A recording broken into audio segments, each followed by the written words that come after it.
England, a land shaped by conquest, rebellion, resilience, and reinvention. From the first footprints of prehistoric tribes to the modern state on the global stage, the history of England is one of constant evolution. Of kings and queens, of battles and betrayals, of revolution and reform. This is the entire history of England. A journey across time that reveals not only how a nation was forged, but why its story still matters today.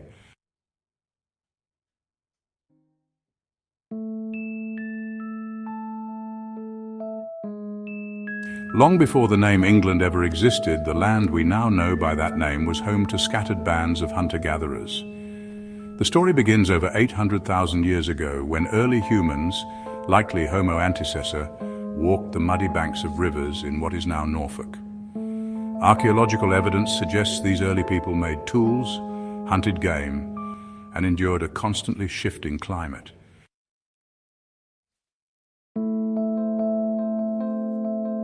As the Ice Age advanced and retreated, humans came and went. By around 4000 BC, Neolithic farmers had arrived, transforming the landscape with agriculture. These communities built stone monuments, the most iconic of which is Stonehenge, a mysterious circle of stones erected in Wiltshire. No one knows for certain why it was built, but its presence marks an early form of social and possibly spiritual organization.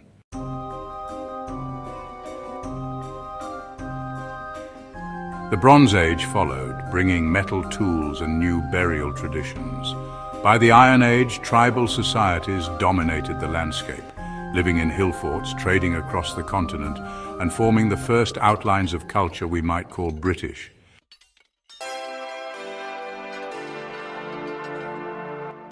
Chapter 2, Roman Conquest and Britannia.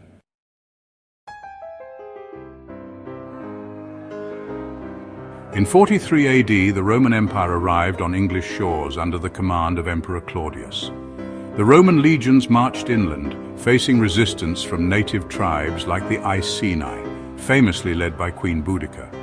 Her rebellion in 60 AD nearly drove the Romans out, but in the end the empire endured.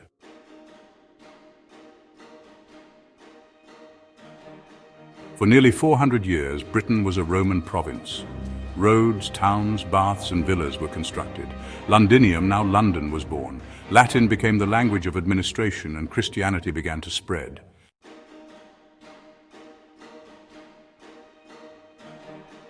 But Roman rule was never absolute. In the north, Hadrian's Wall marked the edge of Roman influence. Beyond it, the wildlands of the Picts. By the early 5th century, as the Roman Empire crumbled, troops were withdrawn.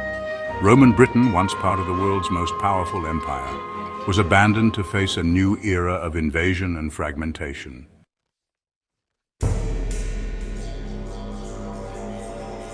Chapter 3, Anglo-Saxons and the Birth of England.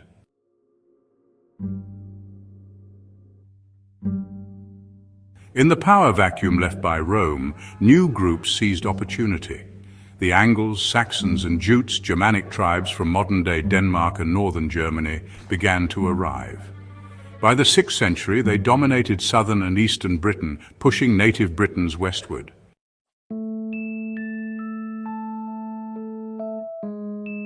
These tribes didn't see themselves as one people. They established several kingdoms, Mercia, Northumbria, Wessex, Kent and others, known collectively as the Heptarchy. They fought among themselves and against the native Britons.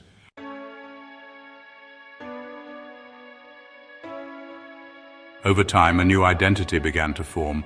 Old English developed, fusing languages and customs. Christianity returned in the 7th century, brought by missionaries like Augustine of Canterbury. Churches and monasteries flourished. Kings such as Offa of Mercia and Alfred the Great emerged, not merely warlords but rulers with a vision of a unified land. It was Alfred, King of Wessex, who began referring to the idea of England, the land of the Angles. Though unity was still far off, the seeds of a nation were being sown.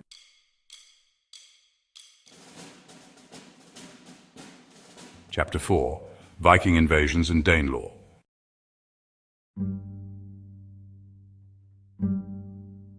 In the late 8th century, the tranquility was shattered. From across the North Sea, Viking ships arrived, first raiders, then conquerors. Monasteries were plundered, settlements burned. The long ships of Norse warriors carved a path of fear through Anglo-Saxon lands.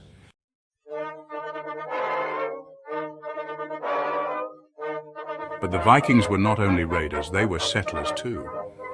By the 9th century, vast swaths of England were under Viking control. This area became known as the Danelaw, where Norse customs and laws prevailed.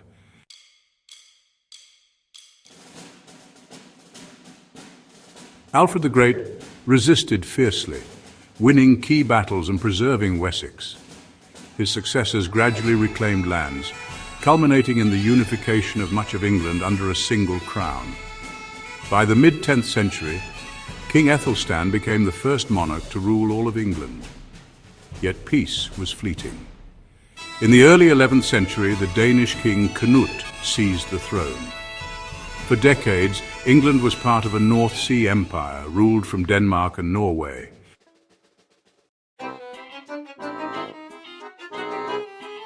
Chapter 5: The Norman Conquest and Feudal England.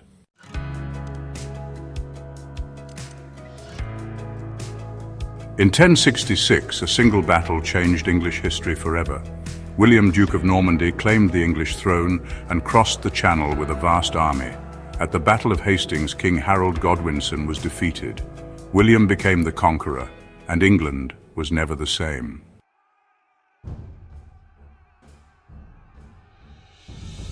The Normans replaced the Anglo-Saxon elite, introducing feudalism, a rigid hierarchy of kings, barons, knights, and peasants. Castles sprang up across the land. French became the language of power. The Domesday Book, compiled in 1086, recorded the realm's wealth in astonishing detail.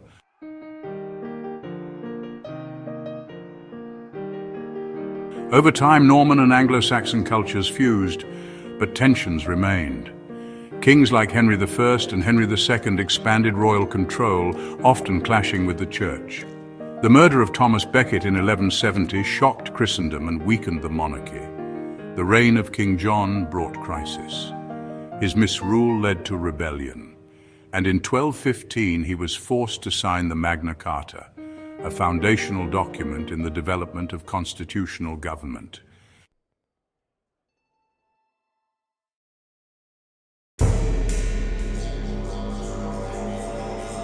The 14th century was marked by catastrophe. The Black Death arrived in 1348, killing nearly half the population. Entire villages vanished. Labor shortages gave peasants new bargaining power, leading to social unrest.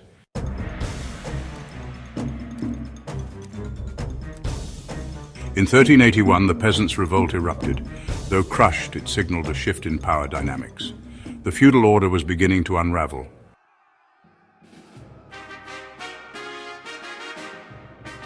Meanwhile, England was locked in a century-long struggle with France. The 100 Years' War saw legendary figures emerge: Edward III, the Black Prince, and Henry V, whose victory at Agincourt in 1415 became mythologized in English memory. But war was costly, as victories faded and the French regained ground. Domestic tensions rose. The Wars of the Roses followed, a brutal civil war between the houses of Lancaster and York. It ended with Henry Tudor defeating Richard III in 1485 at Bosworth Field, founding the Tudor dynasty and beginning a new chapter in English history.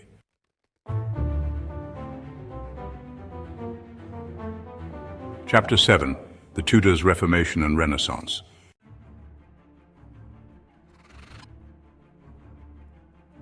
The Tudor era was transformative. Under Henry VII, stability returned, but it was his son, Henry VIII, who reshaped the nation. Seeking a male heir, he broke with the Catholic Church when the Pope refused his divorce. Thus, the Church of England was born and England became a Protestant nation.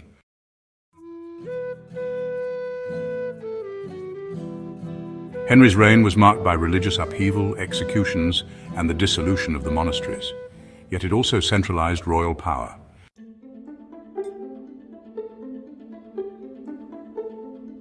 His children, Edward VI, Mary I, and Elizabeth I, continued to define England's spiritual and political path.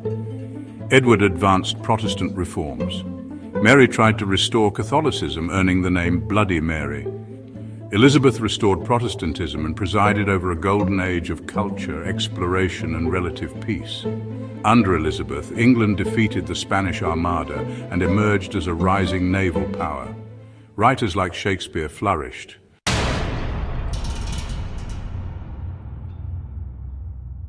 Chapter 8: The Stuarts, Civil War and Revolution.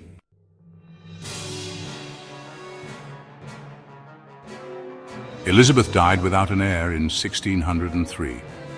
The throne passed to her cousin James VI of Scotland, who became James I of England, uniting the crowns. The Stuarts struggled with Parliament over the limits of royal power. Under Charles I, tensions boiled over. Civil war erupted in 1642 between royalists and parliamentarians.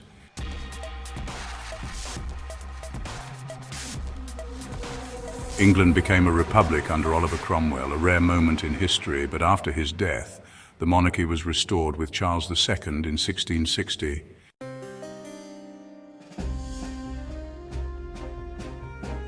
James II, a Catholic, soon alienated the nation. In 1688, he was overthrown in the Glorious Revolution. William and Mary took the throne, agreeing to a constitutional monarchy. The Bill of Rights of 1689 curtailed royal authority and established parliamentary supremacy, cornerstones of British democracy.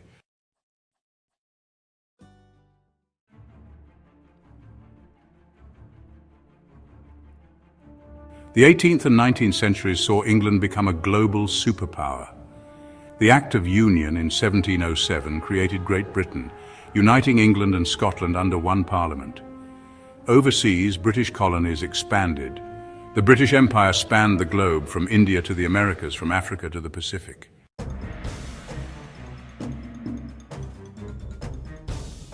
Domestically, the Industrial Revolution began. Factories, railways, and cities transformed society. England led the world in innovation, but also faced deep inequalities. Child labor, slums, and class division fueled calls for reform.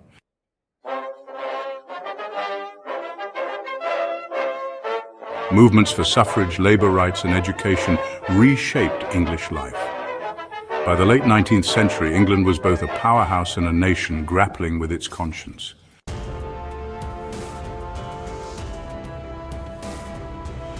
In the 20th century, England faced significant challenges. War, loss, and transformation marked this era. The nation had to rebuild both physically and emotionally after the devastation of conflict.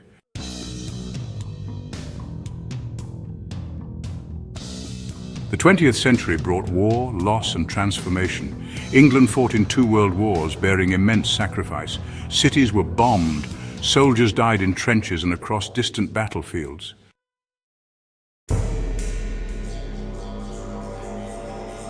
After 1945, the empire began to dissolve. Nations gained independence. England's global role shifted from imperial power to influential partner.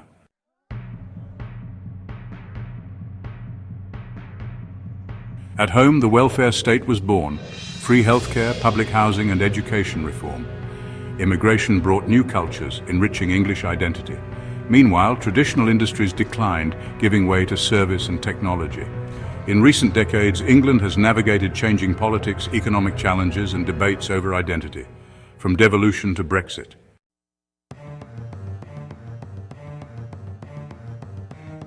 England's history is not a straight line. It's a mosaic of triumphs and tragedies, of conquests and compromises. From ancient barrows to digital innovation, from Viking raids to parliamentary debate, England has continually remade itself. And as it looks to the future, its past offers not just a record, but a mirror.